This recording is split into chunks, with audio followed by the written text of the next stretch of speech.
Hey everybody, Aaron Cow and Sage Dynamics. In this video we're going to talk about why the 509 Compact is my favorite subcompact.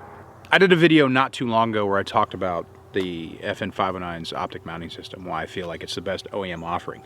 And I alluded to the 509 Compact, which in most people's mind this would be a subcompact category because it shares a similar footprint to a lot of guns that have the subcompact moniker. But that name doesn't have an officially recognized national, international definition, so they can kind of call it what they want. What you're getting is a 3.7-inch cold hammer forged barrel recessed target crown with a 12 round capacity like what I got in it right now, and you can also go up and step up from there with the 15 round, the 17 round, or even the 24 round magazines. And it's optics ready. Another cool feature that we get from the 509 that is a smaller category is modularity with other slides. So I've got my subcompact slide on here right now, but if I wanted to, and this is a category that some people like, I can remove that slide from the gun, and then I can take, I don't know, for example, this compensated full-size 509 slide, and I can put that on there and give myself what some people call a reverse stretch. So now I've taken the subcompact, or compact, by FN's definition, the compact slide, by a lot of people's definition, subcompact, and I've added a full-size side with a two expansion chamber compensator. So that's a feature that a lot of people would prefer, and maybe some people weren't aware that you could do with the 509 system.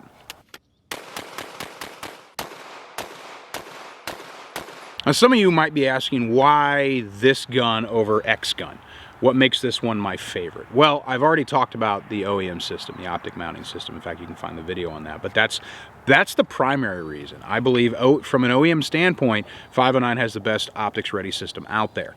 And I am a little bit biased because I was involved in the development of the 509 handgun and offered final support and advice for the gun itself, the features of the gun, the ergonomics of the gun, as well as the optic mounting system. So I have just a small little bit of asterisk, if you will, to say that I did assist in the creation of this gun. And that's why I believe in it, because I helped. And that's one way, I guess, to put it. But another way to put it is the overall performance of the gun for what I'm expecting from this category. I'm getting an increased capacity. I'm not getting the capacity of a compact size gun, say default to a 15 round, but that would make the grip a little bit larger, which some people wouldn't prefer, because a lot of people, for concealability, it's grip, not length, that makes them worry about printing. So with an OEM magazine, the OEM floor plate magazine, the flush magazine, if you will, I can have 12+1 capacity. I have a really good, solid, robust optic mounting system, and I have an accessory rail for lights or lasers that wasn't put on there as kind of a joke. Like, yeah, we'll give it to you, but we don't know if anybody's going to make anything that's going to fit it. Like, I have a Streamlight TLR7A on here right now. There's other lights that fit it as well. It's not just a little bump. Like, you can get away with mounting a larger, more powerful, more luminant light, if you will, to the gun. You don't have to suffer with 100 lumen or 200 lumen output lights because of the restrictions that the gun presents. I've got ambi controls, ambidextrous magazine release, ambi slide release, and I have the only hinge trigger that I like. However, aftermarket options are available.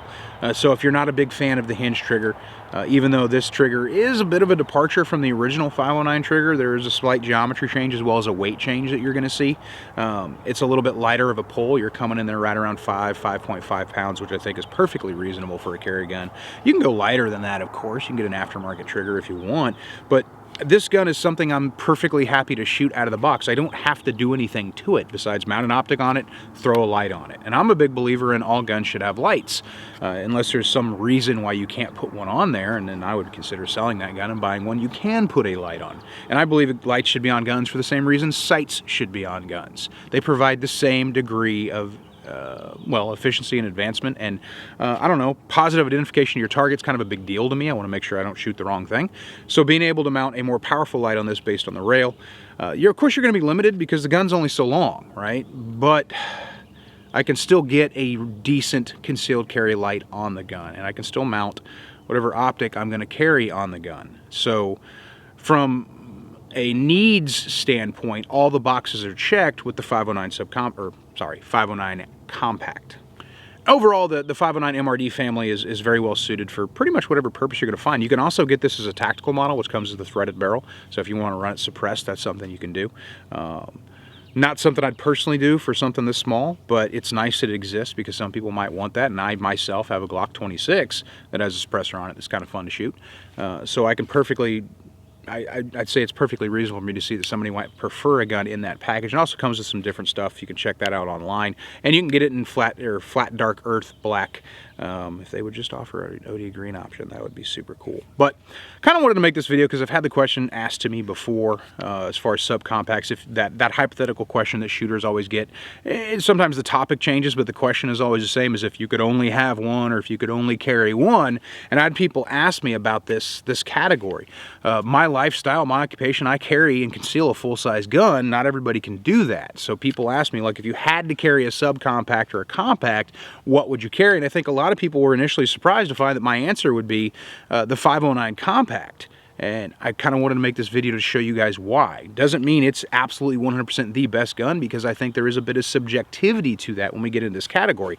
But as far as options that you get from the gun, you'd be hard-pressed to find something that gives you more and does it better than the 509 compact. I'm Eric Count with Sage Dynamics. Train accordingly.